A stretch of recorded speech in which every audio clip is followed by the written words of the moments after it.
معزز ناظرین، دنیا میں اکثر لوگ نیکیاں کرتے ہیں، بھلائیاں کرتے ہیں، بہت سارے اچھائی کے کام انجام دیتے ہیں، لیکن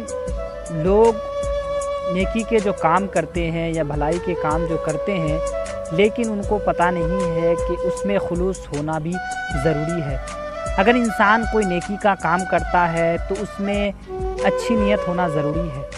اگر وہ عبادت کرتا ہے یا ریاضت کرتا ہے یا لوگوں کی بھلائی کرتا ہے یا کوئی نیکی کا کام انجام دیتا ہے، تو اس میں اگر خلوص دل سے یا خلوص نیت سے اگر وہ کام نہیں کرتا ہے تو وہ کام اور نیکی کا کام بیکار ہے،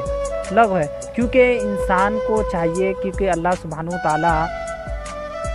خلوص نیت سے جو کام کی جائے اسے پسند فرماتا ہے، اور جس میں ریاکاری ہو، دکھاوا کے جو کام کیا جاتا ہے اللہ سبحانہ وتعالیٰ اسے رد کر دیتا ہے، اسے پسند نہیں کرتا۔ اب انسان کو چاہیے کہ اگر وہ نماز پڑھتا ہے یا اللہ کی عبادت کرتا ہے یا ماں باپ کی خدمت کرتا ہے یا لوگوں کی بھلائی کرتا ہے، جو بھی نیکی کے کام انجام دیتا ہے، تو اس میں ریاکاری شامل نہیں ہونا چاہیے۔ کیونکہ ریاکاری اگر دکھاوا اگر شامل ہو جائے گا تو اس کا جو ہے برا انجام ہے۔ کیونکہ اللہ سبحانہ وتعالیٰ اس بندے سے قیامت کے دن پوچھے گا جسے علم دیا تھا، تو جسے علم عطا کیا تھا اس سے پوچھے گا کہ میں نے تمہیں دنیا میں علم دیا تھا، تو نے اس کے ذریعے سے میرے لیے کیا عمل کیا، کیا لایا ہے؟ تو وہ بندہ کہے گا مولا میں نے علم دین سیکھ کر لوگوں کو سکھایا تھا۔ تو اللہ سبحانہ وتعالیٰ کہے گا کہ تو جھوٹ بول رہا ہے، اور وہ بندہ کہے گا کہ میں نے علم دین سیکھ کر لوگوں کو سکھایا تھا تیری رضامندی کے لیے، تیری رضا حاصل کرنے کے لیے۔ تو اللہ سبحانہ وتعالیٰ کہے گا کہ تو جھوٹ بول رہا ہے، کیونکہ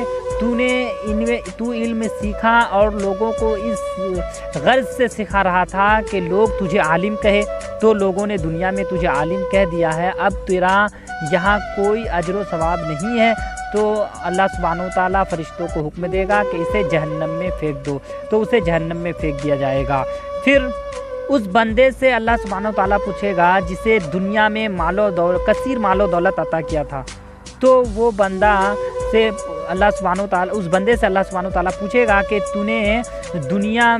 تجھے میں نے دنیا میں بہت سارے مال و دولت عطا کیے تھے، تو نے اس کے ذریعے سے میرے لیے کیا لایا ہے، تو نے کیا عمل کیا ہے؟ تو وہ بندہ کہے گا یا اللہ میں نے ان مال و دولت کو اس راہ میں خرچ کیا ہے جس راہ میں خرچ کرنے کا تو نے حکم دیا ہے، اور جس راہ میں خرچ کرنے سے تو راضی ہوتا ہے، میں نے اس راہ میں ان سارے مال و دولت کو خرچ کیا ہے۔ تو اللہ سبحانہ وتعالیٰ کہے گا کہ تو بھی جھوٹ بول رہا ہے کہ تو نے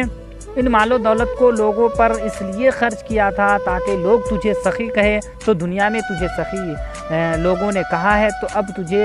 یہاں تیرے لیے کوئی اجر و ثواب نہیں ہے۔ اور اللہ سبحانہ وتعالیٰ پھر فرشتوں کو حکم دے گا کہ اسے جہنم میں ڈال دو، اور اسے بھی ڈال دیا جائے گا۔ تو معزز ناظرین، ان سب باتوں سے پتہ چلتا ہے کہ جو بھی بندہ ریاکاری کرتا ہے، دکھاوے کے کوئی کام انجام دیتا ہے، تو اللہ سبحانہ وتعالیٰ اس ریاکاری والے نیکی کو، اچھے کام کو جو ہے قیامت کے دن اس کے منہ پر مار دے گا، اسے کوئی اس کا اجر و ثواب عطا نہیں کرے گا۔ اس لیے بندہ کو چاہیے کہ ہر حال میں جو بھی نیکی کے کام کرے، بھلائی کا کام کرے، تو اس میں ریاکاری شامل نہ ہو، اس میں دکھاوا شامل ہرگز نہ ہو، کیونکہ اللہ سبحانہ وتعالیٰ ریاکاری کو پسند نہیں کرتا ہے۔ تو جو بندہ ریاکاری کر کے کوئی بھی عبادت کرے گا تو اس کے لیے کوئی بھلائی نہیں ہے، کوئی نیکی نہیں ہے۔ اس لیے معزز ناظرین، ہمیں چاہیے کہ ہم جو بھی نیکی کا کام کریں، عبادت کریں، ریاضت کریں، اس میں ریاکاری کو شامل نہ کریں، ریاکاری سے دور رہیں، کیونکہ ریاکاری کا بہت برا انجام ہے۔ اس لیے اللہ سبحانہ وتعالیٰ ہمیں ان سب باتوں پر عمل کرنے کی توفیق عطا فرمائے۔